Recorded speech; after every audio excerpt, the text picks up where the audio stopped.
permasalahannya kan sebenarnya hutan itu perlahan-lahan dimangsa gitu. Maksudnya dimangsa, masyarakat sudah sekarang jauh lebih berani untuk mengubah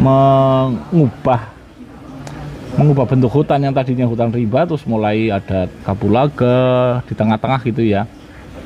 Terus ada jembul dan sebagainya gitu.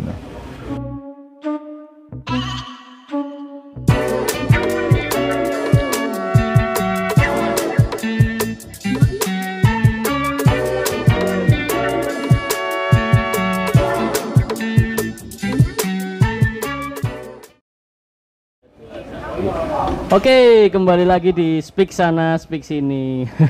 Ketutupan wedang yang gue syuting. Oke.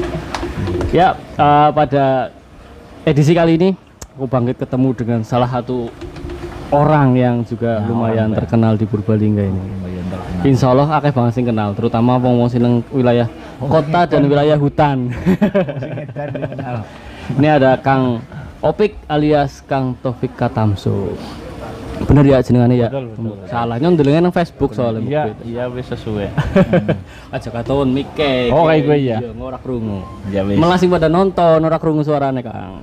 Oke. Nah, hari ini kita ngobrolnya di warung DPR, Dapur Pak Robi, nang Purbalingga. Golek dewek nama tempatnya. Oke. Kita bakal ngomong banyak hal, terutama ini soal lingkungan.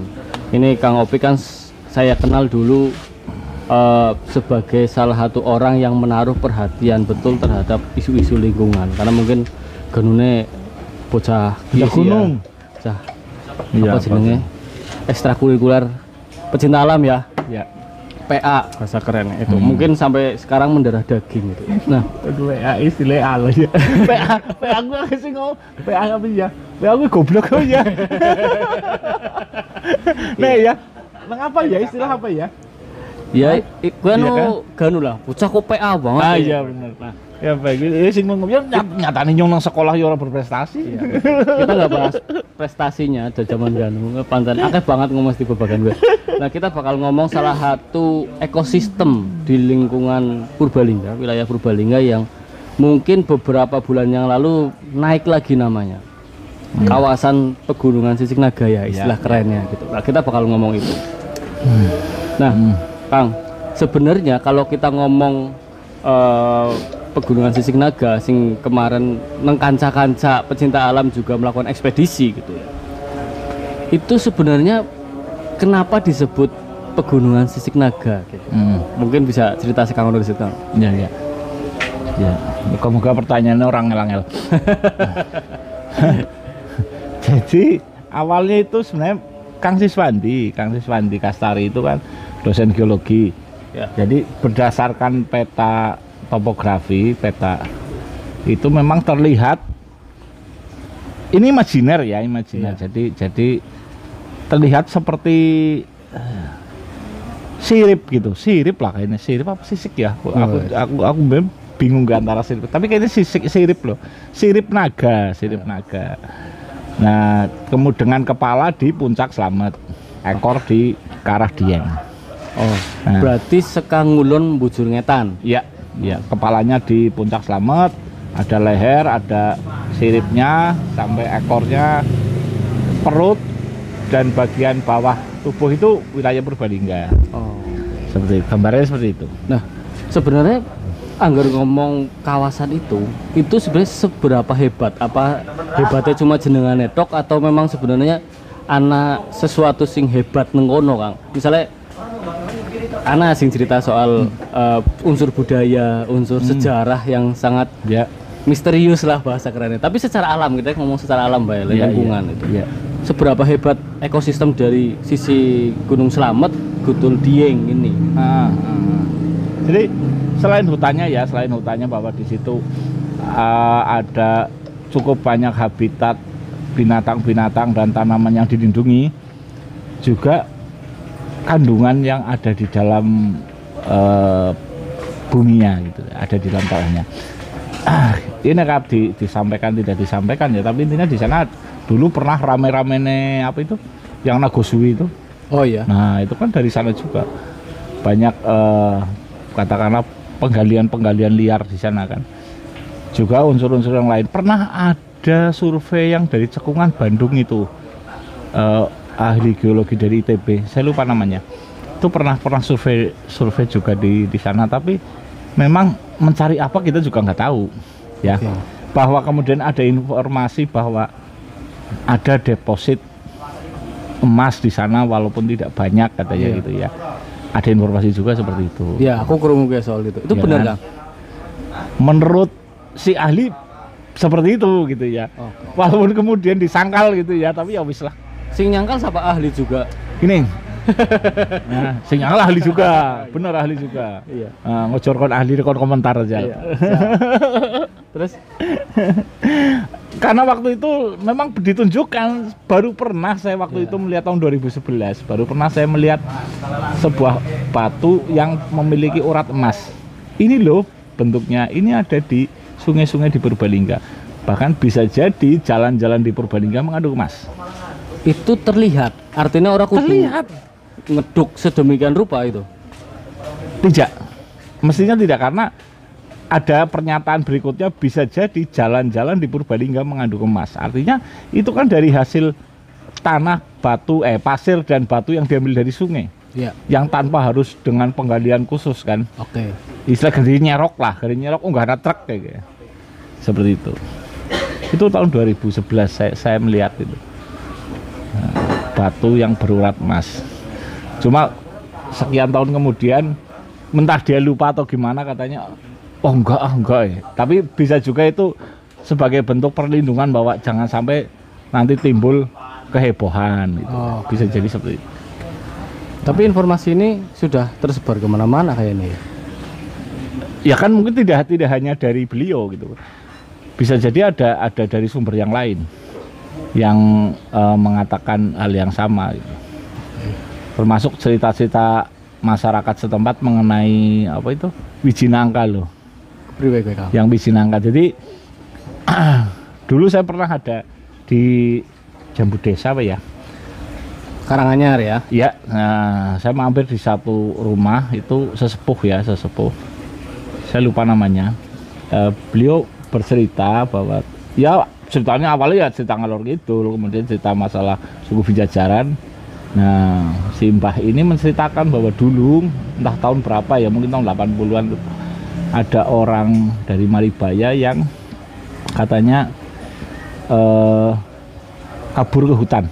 Oke. Ya, kabur hutan. Nah, setelah beberapa hari dia turun, mampir di rumahnya si Mbah itu. Kemudian cerita bahwa dia sudah 3 hari di dalam hutan. Kemudian di hari ketiga malam-malam ditemui oleh seorang laki-laki tua itulah. Ditemui itu ditanya, kamu ngapain di sini? Suruh pulang, suruh temui keluarga dan sebagainya. Terus pulang dikasih apa namanya, oleh-oleh lah. Ya. Ya, istilahnya biji nangka itu. Oh. Nah, ternyata orang ini kenapa dia kabur ke hutan kan? Menurut informasinya si Mbah itu kan katanya karena dia terlilit hutang banyak. Oke. Nah, tapi begitu pulang dan mendapatkan oleh-oleh biji nangka itu, permasalahannya selesai, kemudian dia usahanya bangkit lagi gitu. Cuma saya lupa namanya waktu itu karena lagi obrolan santai gitu, saya tidak mengingat namanya siapa gitu.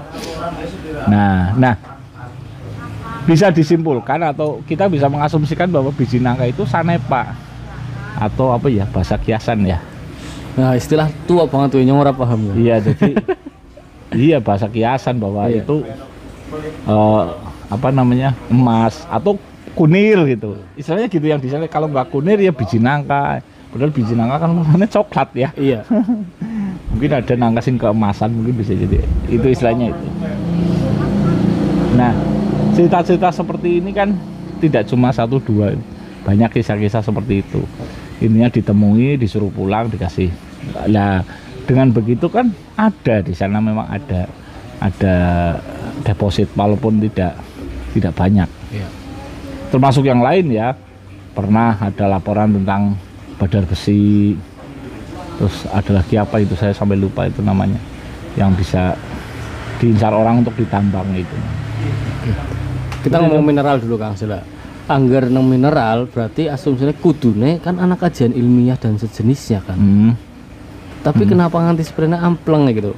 Agar ngomong bahwa mineralnya sangat luar biasa gitu ya. Enggak, masalah luar biasa apa sih aku kurang ngerti ya.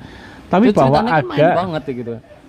enggak, bahwa depo kemungkinan kenapa tidak ada ditambang, kenapa tidak ada kajian kan karena jumlahnya yang tidak banyak. Oh, Artinya kalau mungkin ditambang secara tradisional bisa masuk akal gitu, bisa menghasilkan. Terlepas dari masalah dampak lingkungan ya. iya. Nah, tapi misalkan harus ditambang secara industri, kelas pabrikan katakanlah ya, kelas industri kan ini ora tidak mencukupi gitu. Artinya ya boros lah, ora sesuai lah. Ora sesuai untuk mendapatkan keuntungan. Angger manusia pejajaran gitu Kang. Nah, kalau itu saya pertama kali dengar tahun 98, sudah lama sekali ya memang ya. Tapi ya saya konsen gitu mencari informasi terus. Dari tahun ke tahun. Konon sih katanya karena dugaan yang paling dekat adalah bahwa mereka itu pengikutnya Syekh Jambu Karang yang tidak mau mengikuti agama yang baru, agama Islam ya. Mereka tetap mempertahankan agama lama, kemudian mengasingkan diri. Kejadian mengasingkan diri ini kan sebenarnya banyak di Indonesia, banyak kejadian seperti itu. Contoh kayak di Bima ada suku gunung yang mereka menghindari pantai, menghindari masyarakat yang di bawah karena bermusuhan kan gitu kan. Nah, jadi mereka mengisolasi diri di gunung gitu. Ada yang seperti itu. Nah, bisa jadi itu juga seperti itu. Atau mungkin bisa jadi misalkan dulu katanya pernah ada wabah lepra apa ya? Ya ada wabah lepra, kemudian mereka yang kena melarikan diri karena itu kan zaman biyen kan dianggap kutukan atau apalah. Pokoknya stigmanya buruk lah. Bisa. Atau juga misalkan takut karena G30S. Oke. Ya mereka mungkin takut dituduh PKI atau dan sebagainya, melarikan diri. Ya sing sekang kerajaan Jawa Barat kuwi Siliwangi bangsane. Nah, ya itu yang pertama berarti. Itu paling mendekati seperti Paling itu sih. mendekati itu. Ya karena walaupun aku urung menemukan gandeng jenengnya, di sana juga banyak petilasan sih ya. Bekas-bekas ya kan ada kayak candi, ana menhir apa dan sebagainya. Nah, itu yang perlu diteliti adalah usianya, tahunnya. Dan sejauh ini belum ada yang mempublikasi kue aslinya.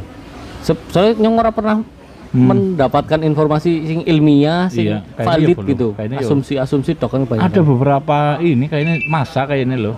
Ada beberapa masa di situ tidak murni dari satu masa berapa gitu. Nah, misalkan melihat tahunnya Syekh Jambu Karang ya mungkin sekitar tahun 1300, 1500 mungkin ya.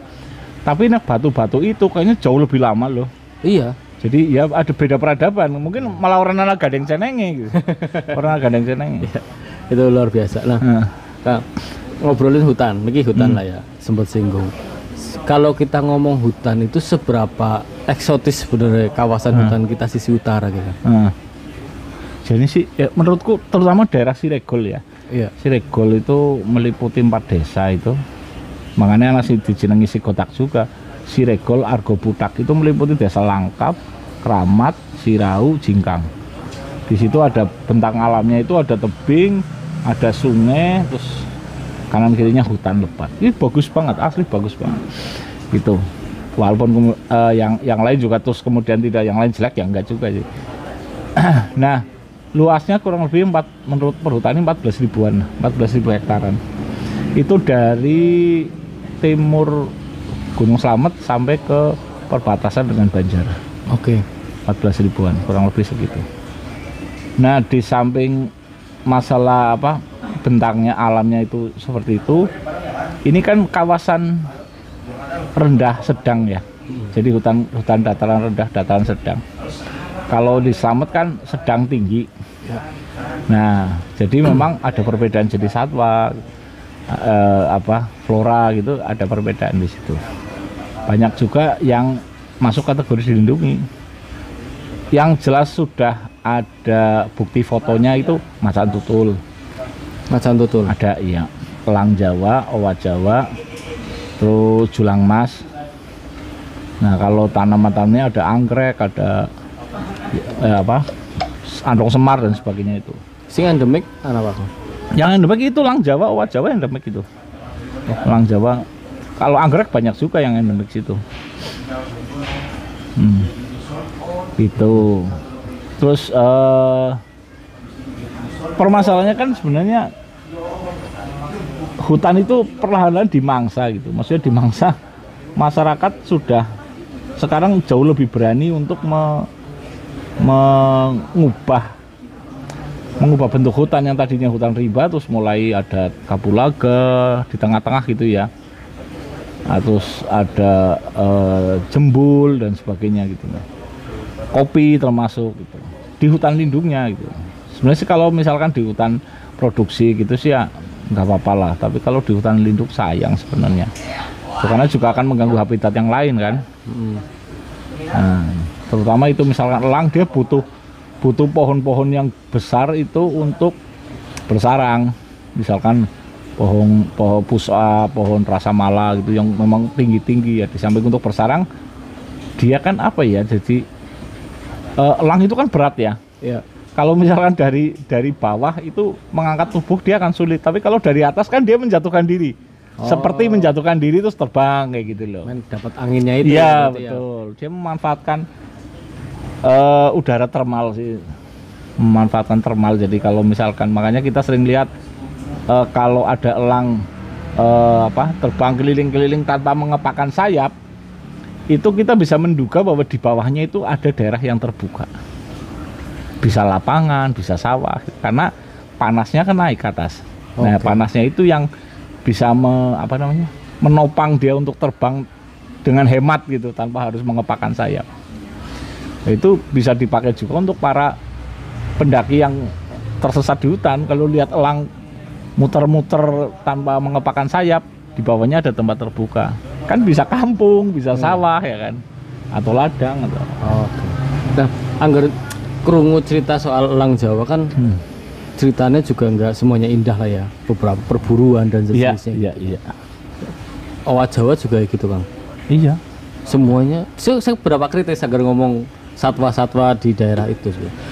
Dan ngomong hutan kan kawasan ngonotrok ya. Sebelah itu kan seorang alas gitu. Bener. Sebenarnya gini.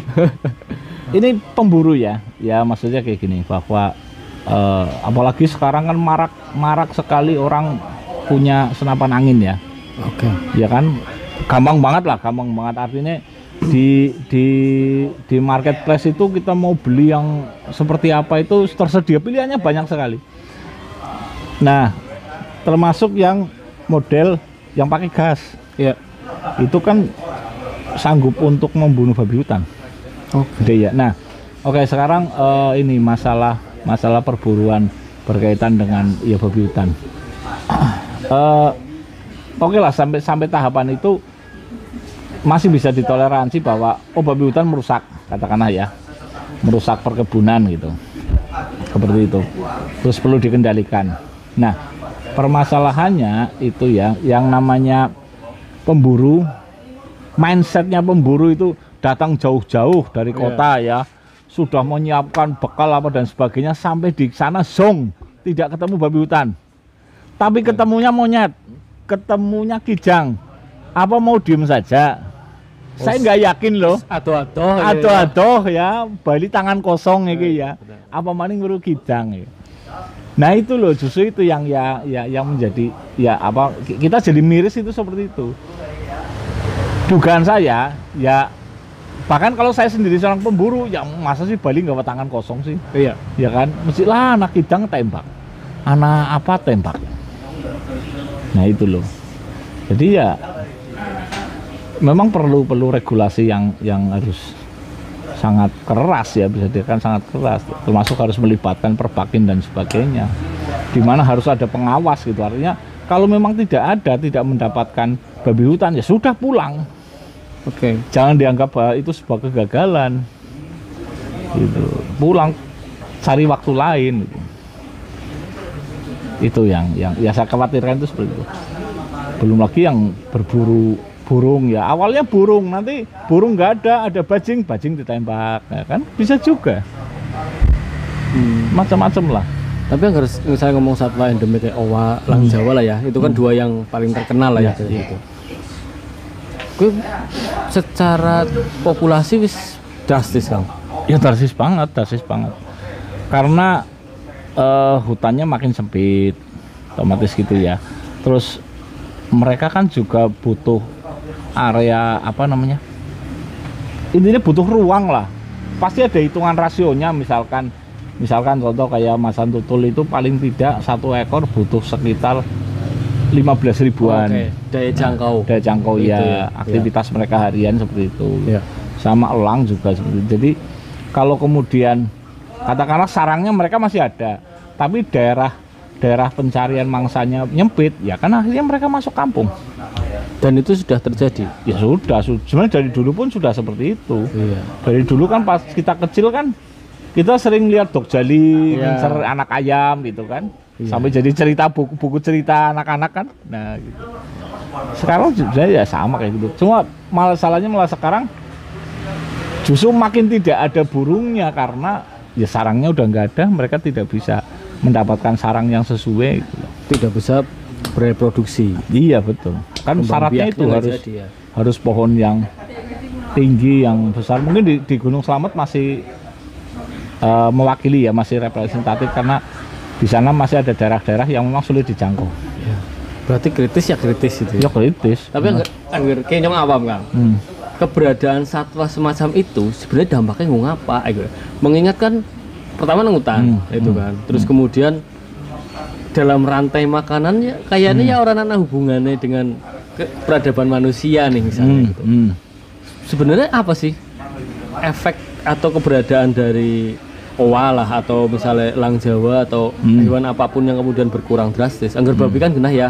Iya. Dikurangi berarti berdampak kepada pertanian dan sejenisnya gitu. Aku menemukan contoh sing pas urung ya, tapi ada contoh lain. Contoh lain gini, di Taman Nasional Yosemite di Amerika, Yellowstone apa Yosemite ya, saya lupa itu. Yosemite ya. Lah, di sana itu dulu tahun 50-an itu serigala terakhir itu mati. Diburu. Karena waktu itu ada peternakan yang sering diganggu serigala. Oke. Tahun 50-an itu.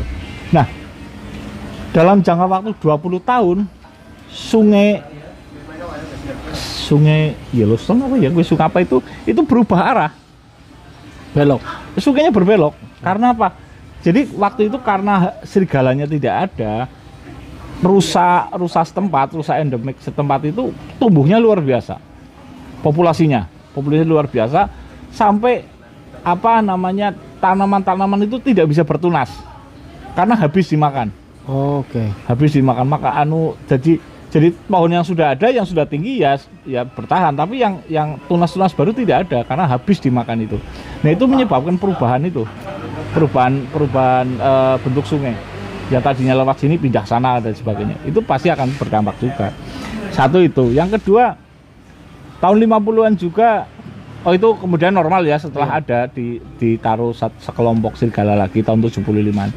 Di Cina yang Presiden Mao Zedong itu untuk dalam rangka meningkatkan produksi padi, memerintahkan rakyatnya untuk memusnahkan burung pipit, merit. Iya. Ya kan? Kalau nggak salah malah sampai dibayar. Itu dimusnahkan biar produksi padinya sukses meningkat. Hasilnya apa?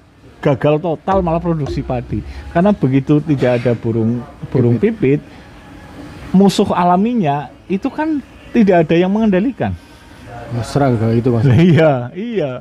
Malah gagal, malah jutaan orang kelaparan waktu itu. Nah itu loh. Jadi keseimbangan alam lah, intinya keseimbangan alam. Artinya saya belum menemukan ini owa Jawa apa, elang Jawa apa gitu ya. Tapi pasti ada lah. Dan itu dampaknya tidak langsung kelihatan berarti ya, karena iya, rantai makanannya itu kan panjang prosesnya berarti. Seperti itu. Contoh kayak capung helikopter apa istilahnya ya, capung jarum apa ya itu ya. Itu mengindikasikan bahwa daerah situ itu airnya masih bersih, masih jernih, ya gitu. Adanya capung itu. Gitu. Iya. Jadi kalau itu tidak ada, kita tahu bahwa di situ sudah kotor. Nah, misalkan kayak gitu. Itu kan indikator-indikator juga. Nah, anggar seberbahaya itu lingkungan kawasan hutan, kemudian masalahnya juga lumayan akeh lah ya secara ekosistem. Kenapa orang anak penanganan perburuan misalnya atau penanganan keberlanjutan yang dampaknya, karena cerita kawasan itu kan pasti gandengannya pasti dengan kekeringan sungai di bawahnya dan sejenisnya. Kenapa Kang? kaitannya kepriwe kok angel susu takone angel gitu. Orang angel. Perburuan itu kenapa tidak ada penanganan? Sebenarnya nah ini ya. Kita tarik ke awal dulu bahwa umumnya kayaknya permasalahan semua negara tropis loh, sepertinya loh. Kita tarik dulu, ini agak jauh memang. Jadi ada yang namanya sistem budaya ya. Ya. Di dunia ini ada dikenal 2 sistem budaya. Ini pelajaran sosiologi ya. Nah, ini yang mau sosiologi sih. Ya pernah belajar sih lah. Ya. Nah, ada sistem budaya berburu dan ada sistem budaya bertani. Oke. Ini konsepnya ya, bukan aplikasinya, konsepnya. Maksudnya gini. Orang di daerah subtropis rata-rata mengenal sistem budaya bertani. Ya. Sementara orang daerah tropis itu mengenal sistem budaya berburu. Maksudnya gini, orang kalau mindsetnya seorang pemburu, dia tahu buruan itu tiap hari ada di situ.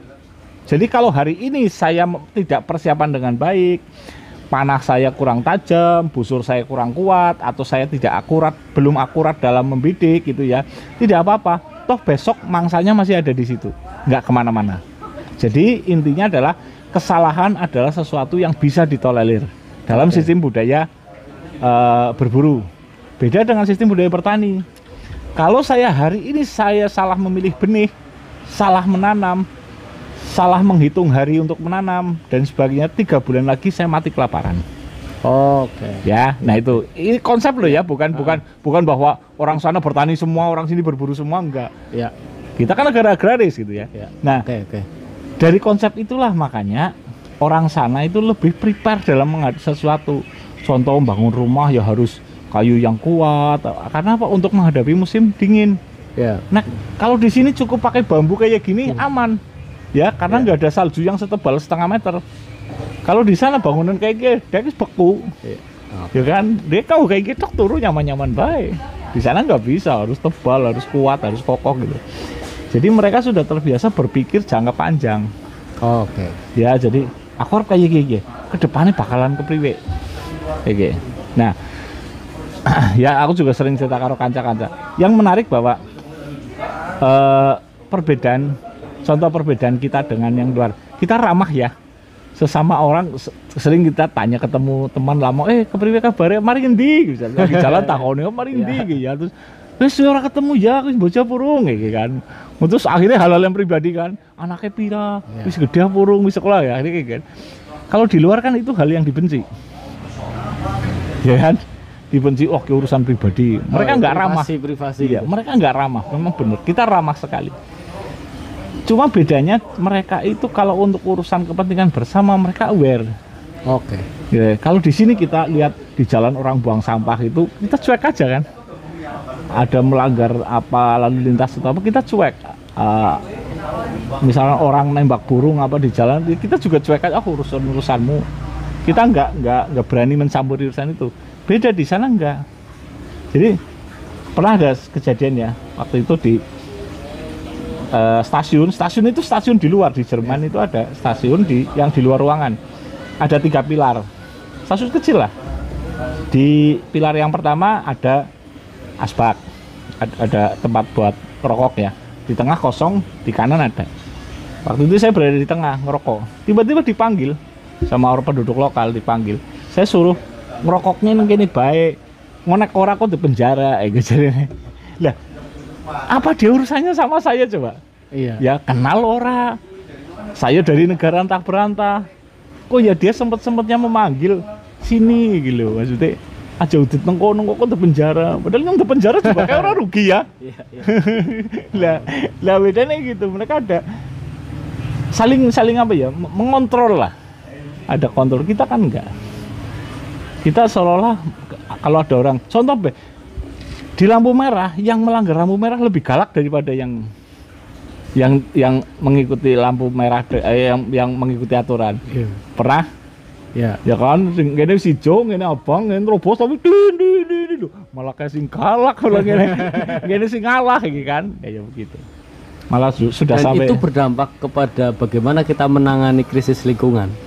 Iya, nah termasuk itu dalam lihat, jadi kita seolah-olah gini, ya bukan seolah-olah ya, sepertinya memang kita serba instan, apa yang bisa dimanfaatkan hari ini ambil. Nah itu loh, kita nggak pernah memikirkan ke depan mau bagaimana dan sebagainya. Contoh air sebagai sumber kehidupan. Selama ini kan kita cuma dapat slogan lah, ya kan? Ya, jajal sih. Sekarang SD kayaknya, dia senang baca slogan. Betul. Nah nyatane, wong apa WC buang kali, sampah buang kali, ya kan? Limbah buang kali. Lenggo kehidupannya siapa? Angger kayak kehidupannya sing pada buang sampah. Kan sorana apa-apa, ini kan sungai tercemar dan sebagainya, sudah tidak ada apa-apanya. Artinya memang bukan soal pemburunya berarti Kang, karena kultur kita misalnya tadi ngomong kultur kita sudah budaya berburu ya, konsepnya berburu. Jadi artinya ya memang komunitas masyarakat itu sendiri juga melestarikan itu ya. Artinya apapun buruannya lah ya, apapun buruannya itu mereka melestarikan itu dengan memaklumi ya akeh lah kayak nang alas gitu dan sejenisnya. Kita bedakan ya bahwa berburu sebagai aktivitas dengan mindset ya, konsep ya. Tadi yang kita bicarakan kan sistem budaya, sistem budaya berburu, bahwa itu akhirnya melekat, intinya yaitu jadi prinsipnya apa sih yang bisa dejot kan jadi ndelemi sepol. Wong Indonesia ki apa sih ngurut dipangan sih? Iya kan? Ya. Apa sih ngasih iwak sapu-sapu pengen gawe mie ayam ya? Apa beda pangan kan do masalah yuk kewan justru lebih cepat punah di Indonesia daripada di luar ya. Di sana lebih sedikit jumlah satwanya, lebih variasinya ya, buah-buahan juga lebih sedikit, tapi di sana jauh lebih masih terjaga itu daripada di sini.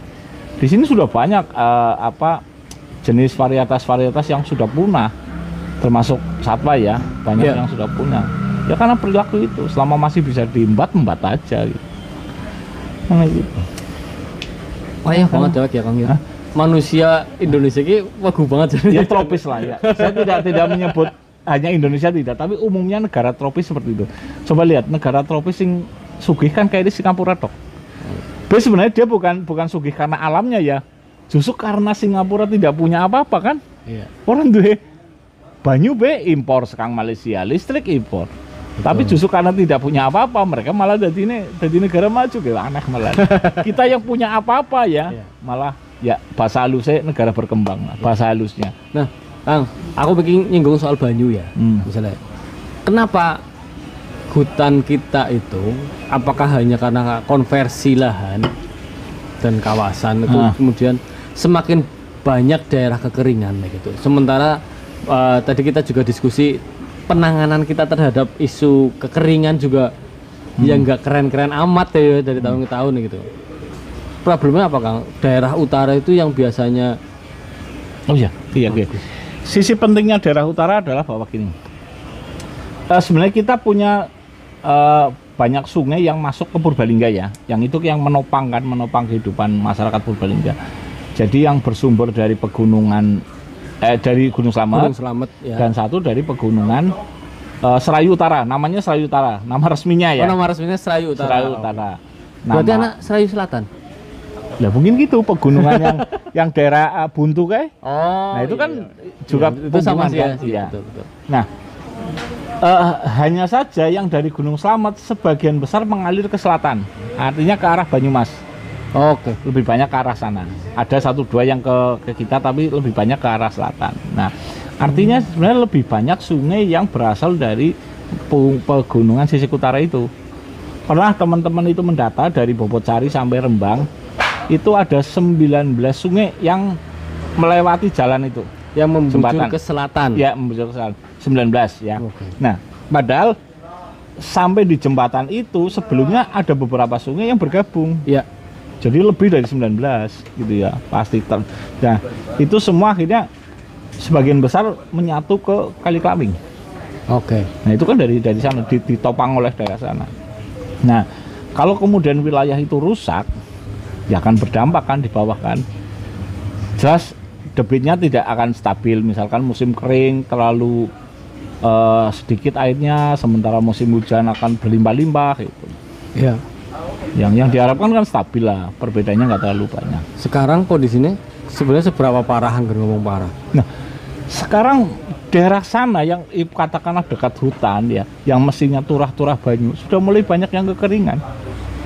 Ya. Kemarin sempat disebutkan oleh Pak Imam Wahyudi ya, yang dari asisten 1 Setda itu, bahwa Karangmoncol, Rembang itu sudah mulai kekeringan, perlu di dropping air kalau musim kering. Nah, dengan adanya dropping itu kan tidak hanya merugikan, dengan kekeringan ini kan tidak hanya merugikan masyarakat ya, yang tadinya air gratis jadi beli kan. Ya. Nah, juga kan membebani pemerintah daerah.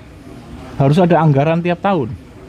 Plottingnya semakin besar. Nah, iya. Walaupun kemudian ada relawan lah, ada apa dan sebagainya, tetap aja itu akan membebani. Coba kalau tidak ada itu lancar, kan bisa konsentrasi ke lain. Oke. Misalnya kayak gitu loh. Nah, itu baru dari pada saat kekeringan. Kalau pas musim hujan, longsor, Ya, banjir ya kan, repot. Jadi setiap tahun 2 kali ngurusi kayak gitu, dan ini sudah rutin setiap tahun sekali. Nah, termasuk sekarang kan lagi rame yang masalah nanas apa ya. Oke. Nah, itu kan menurut saya bahaya sekali, karena apa? Ditanam di daerah lereng-lereng, sementara bagian bawah mungkin ada penduduk ya, ada rumah-rumah seperti itu kan. Nah, itu beberapa teman gitu ya yang merasa resah itu sempat mengingatkan, kok nanas sih? Jawabannya, loh tanahku dewek nih. Nah di kita itu, nah ini yang saya nih, oh bangsa Indonesia sudah seperti homo homini lupus apa ya? Intinya apa, serigala bagi serigala apa? Iya benar. Ya, serigala bagi apakah serigala berbulu domba? Oh tuh. Serigala bagi lahnya seperti itulah ya. Homo homini lupus, jadi saling memangsa gitu. Jadi peduli amat, sing penting nyong urip, kau mati nyong ora urus ya kan. Kesannya kan kayak gue. Nah, jadi loh kok sudah sampai punya pemikiran seperti itu loh ya, walaupun tidak diucapkan ya, tidak diucapkan, tapi kan kelihatan bahwa apa, peduli temen, sing penting nyong urip, kan kayak gue bahasannya kan. Betul. Nah, nah ini kan ancaman baru gitu loh, dengan adanya nanas ini kan ancaman baru. Apakah artinya gini, apakah tidak bisa misalkan ada sebuah regulasi yang mengatakan bahwa untuk daerah ini dan ini, tanaman ini tidak boleh? Ya samalah seperti undang-undang psikotropika, ganja tidak boleh ditanam. Boleh dong ada dengan yang spesifikasi khusus bahwa untuk daerah ini karena ancaman longsor yang bisa merugikan orang lain, maka tidak boleh ditanam ini. Tanas misalnya. Ya. Bisa nggak sih? Jangan-jangan nanti berbenturan dengan HAM ya. Loh, wah, hak saya itu tanah saya. Hak ekonomi. Hak ekonomi ya, aja berlindung dengan pasal itu. Ya, karena kan seringnya kita kan melarang tapi tidak ada arahan solusi kan. Problemnya kan itu kan. Nah, contoh juga Dieng, kasus kentang itu betul. Ya kan? Nah, kayak apa Waduk itu kan tahun 85 ya. Itu kan dibuat proyeksinya kan 100 tahun. Sekarang kan baru sekitar 30-an ya, 35-an ya. 85, 15 35 tahun lebih. Ya? 35-an ya, 35 tahun. Itu sejak 10 tahun yang lalu itu kandungan apa sedimentasinya sudah 80%. Dan dari beberapa turbin sebagian sudah dimatikan. Nah, kenapa ya? Karena kiriman lumpur dari sana tahun 90-an kan kentang booming kan. Ya. Nah, ya kita ketahui kan kentang tanaman subtropis kan, subtropis. Terus di sana butuh daerah yang dingin tapi kering. Kalau di sana ya, di sini daerah dingin banyak tapi lembab, basah. Oke. Nah, makanya gimana caranya agar air itu tidak menggenang, karena menggenang nanti akarnya busuk. Maka dibikinlah bedengan-bedengan yang tanpa terasering lah, intinya kayak gitu. Jadi los-losan gitu. Nah, kalau sudah begitu kan air mengalir membawa bawah kan, otomatis membawa tanah kan. Nah, makin lama tanah makin tidak subur. Terus digenjot pakai kimia. Malah saya dengar terakhir-terakhir ini sudah ada yang membalikan tanah pakai doser. Terus biaya ini surat karu-karuan. Nah, tapi apakah harga jual kentangnya masih bagus? Kalau masih bagus ya nggak masalah. Tapi dampaknya itu mengalir ke sungai. Apa ya, dari dulu tidak ada aturan bahwa sepanjang das aliran sungai itu yang mensuplai air ke waduk itu dijaga, jangan sampai kemasukan sedimentasi seperti itu. Tapi cara instannya adalah membuat sabodam. Nah, untuk menghambat sedimentasi di Tunggoro dibangun. Nanti kalau itu sudah penuh, ya bangun lagi sabodam. Akhirnya Proyek repot iya. dewek kan ya. Iya, akhirnya proyek. Semakin banyak sabodam, semakin banyak cuan. Pegunungan Serayu Dean sih. sisi utara ya, Kang. Dengan banyaknya kompleksitas masyarakat, kita masih bermasalah dengan itu. Kesadaran orang nana, bahkan melestarikan budaya yang tidak bagus itu kan, perburuan dan sejenisnya. Kemudian pemerintah juga ya, kita masih belum melihat ada terobosan-terobosan. Kemarin juga pencinta alam melakukan ekspedisi juga, ada yang nyinyir juga gitu kan misalnya gitu. Nah, anggaran menurut jenengan solusinya itu sebenarnya harusnya diurai dari mana? Jenengan juga pernah sing kebencanaan itu kan, sudah diedukasi demikian rupa ya akhirnya ujung-ujungnya ya kayak gitu-gitu amat gitu kan. Kayak menurut jenengan agar diurai, kita harus bagaimana dulu terus kepriyoan nih. Ya bagian lingkungan apa kebencanaan? Lingkungan. Ya kan efeknya langsung kebencanaan kok. Kayak KBN ya. Sing paling dasar adalah bahwa yang penting kita bergerak lah. Ya, gue di situ lah. Dalam arti jangan abai gitu, jangan acuh gitu. Jangan acuh bahwa ada sesuatu yang ya kayak contoh kayak mau sing wong ngudut ya sing wong Jerman main. Dia siapa sih? Iya. Aku orang ngerti dia apa, dia kayak orang pengangguran bisa juga. Tapi kok dia memiliki kepedulian seperti itu loh.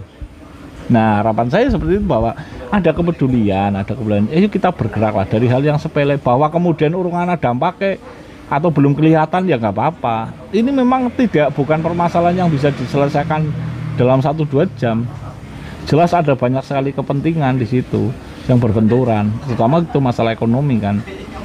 Ya contoh kayak misalkan yang sekarang lagi ramai di Siregol itu kan, ada konsep yang berbeda antara yang menyukai mass tourism ya, wisata yang massal seperti itu sifatnya, ada yang menyukai lebih ke minat khusus, yang lebih alami tanpa merusak apapun gitu. Iya. Gitu. Nah, bahwa ya memang kita perlu dengan adanya sering kita melakukan gerakan, sering berkegiatan, terus kemudian harapannya ya tindak lanjutnya selanjutnya kita mendorong pemerintah lah. Gerakannya itu kayak apa? Nah, banyak, misalkan gini, yang saya sesalkan ini kemarin saya ada pelajaran dari teman-teman Mapala juga ya, bahwa sebenarnya pertumbuhan anak yang mengaku pecinta alam itu kan, mengaku ya istilahnya. Iya benar. Pecinta alam pura-pura itu. Nah, itu kan pesat sekali loh.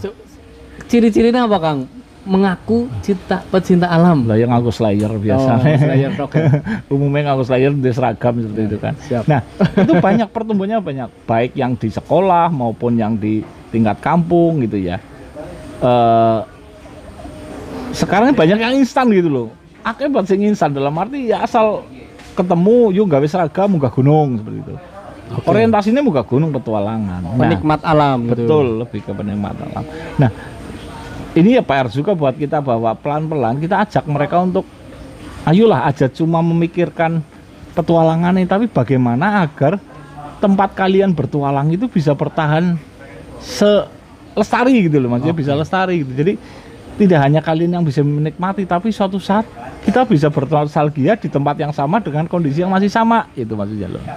Kalau contoh saja lah, saya dulu naik gunung sampai pos 1 misalkan ya masih hutan pinus gitu. Sekarang di atas pos 1 sayuran. Nah, itu kan ada perubahan kan. Iya. Nah, gitu loh. Nah, harapannya masih tetap sama, puluhan tahun itu masih tetap sama. Ya mengajak mereka salah satunya itu. Terus dengan ada banyak teman-teman yang mulai mempelopori itu ya. Contoh seperti Kang Perle itu dengan Gria petualang. Petualang Indonesia. Iya, Gerilya Petualang Indonesia itu sudah melangkah istilahnya 3 step di depan dibandingkan yang lain gitu ya, karena dia punya program yang dalam rangka ya salah satunya itu juga dalam rangka mengajak untuk teman-teman lebih memberikan manfaat lah terhadap lingkungan. Tidak harus dengan embel-embel pecinta alam. Tidak harus embel-embel pecinta alam. Jadi kita pemuda, kita orang Indonesia, terus punya lingkungan, ya kita jaga gitu. Oke.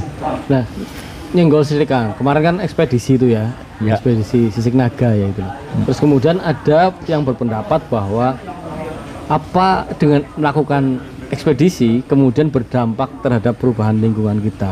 Toh galian C akeh gitu. Buang sampah kita masih masalah lingkungan itu masih banyak lah gitu. Iya, benar. Apa yang dilakukan apa istilahnya? Apa setidak bermanfaat itu aktivitas pelestarian lingkungan itu?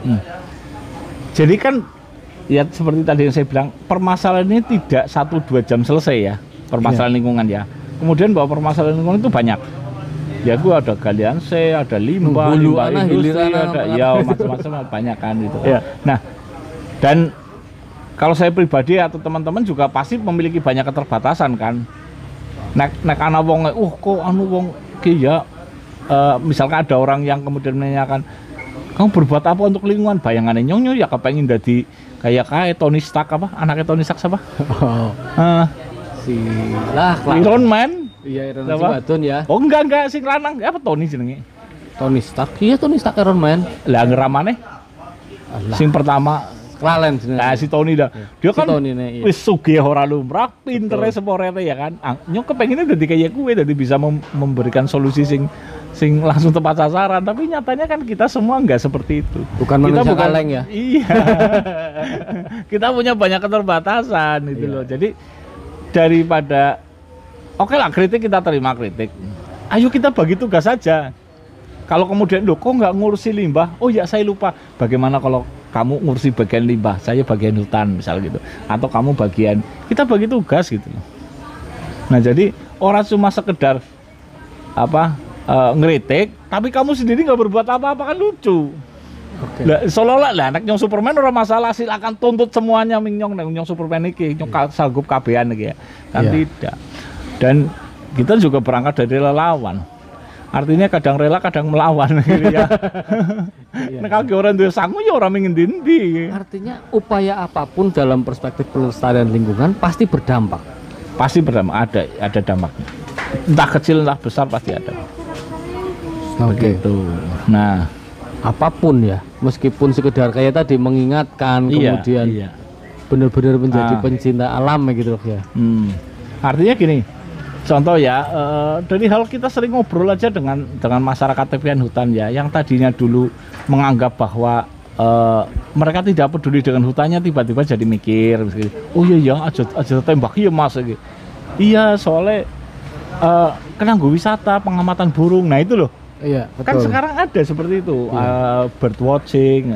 Nanti masyarakatnya jadi lebih ramai kalau ada kedatangan orang dari luar kota, dari luar negeri, pengen pengamatan burung, di sini bisa bisa menyediakan homestay dan sebagainya. Oke. Nah itu di masyarakat. Berarti artinya masyarakat silahkan melakukan apapun dalam perspektif pelestarian kan gitu. Iya. Yang penting mereka mendapatkan manfaat karena ujung-ujungnya ekonomis ya. Pemerintah Kang. Nah, sebenarnya ada kabar bagusnya, sekarang ada yang namanya pelaporan satwa, pelaporan satwa. Saya pernah nyoba itu tahun 2019 apa ya, yang pada saat itu kita ada operasi tangkap tangan yang Owa Jawa itu loh. Oh iya ramai ya kan? Itu ya itu. Hari ini saya lapor, besoknya saya didatangi dari BKSDA, langsung berangkat tangkap tangan waktu itu. Artinya responnya cepat. Tapi cuma itu pusat ya. Saya kalau respon yang dari pemerintah daerah saya kurang paham sih. Tapi kalau beberapa polsek, dan itu himbauan mungkin ya dari Kapolres itu tentang orang yang nyetrum atau meracun itu sudah ditangkapi. Jadi sudah diproses itu. Kalau dulu mungkin diabaikan ya gitu ya. Kalau sekarang diproses itu. Yang penting ada bukti fotonya atau mungkin lagi kejadian tertangkap gitu ya, tertangkap tangan itu diproses, kena sanksi, kena hukuman. Nah, ya ada jauh lebih baik lah, artinya ada upaya seperti itu. Nah, kan tinggal kita ikut mendorong atau memberikan dukungan kepada aparat yang melakukan tindakan-tindakan seperti itu gitu loh. Maksudnya penanganan terhadap orang-orang yang merusak lingkungan itu gitu.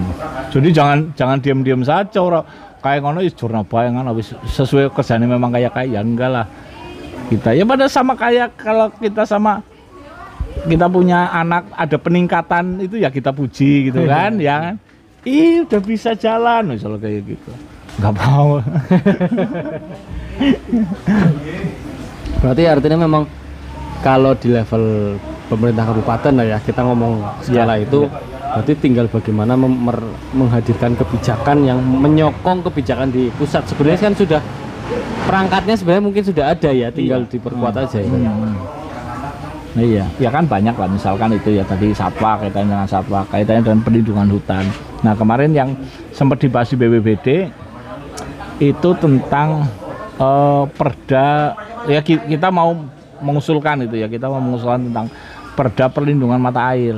Oke. Gitu. Jadi ada berapa ratus atau ribu mata air yang masih tersisa berapa itu dilindungi, misalkan tidak boleh ada penebangan pohon dalam radius sekian gitu ya. Terus mata air itu bisa diambil airnya jarak sekian dari sumber, misalnya tidak boleh ada pipa atau apa langsung masuk ke dalam lubang seperti itu misalnya.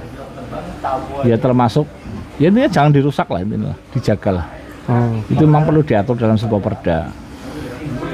Nah kita sedang akan berusaha untuk mengusulkan itu mata air. Berarti kan biar nyambung juga kan, selama ini kita bersama teman-teman kan punya program Mawi Tituk. Jadi sudah ada beberapa desa yang sudah kita coba tanami dengan pohon beringin. Ya kita belajar dari Mbah Sadiman yang Wonogiri itu tentang bagaimana menghidupkan kembali mata air atau mata air yang masih ada, bagaimana agar tetap bagus airnya gitu ya, tetap bisa mensuplai kebutuhan air di sekitar situ. Harapannya itu. Ya, ada lagi? Ya kita sudah panjang kali lebar kayak bahas lingkungan ya. Oke, terima kasih Kang.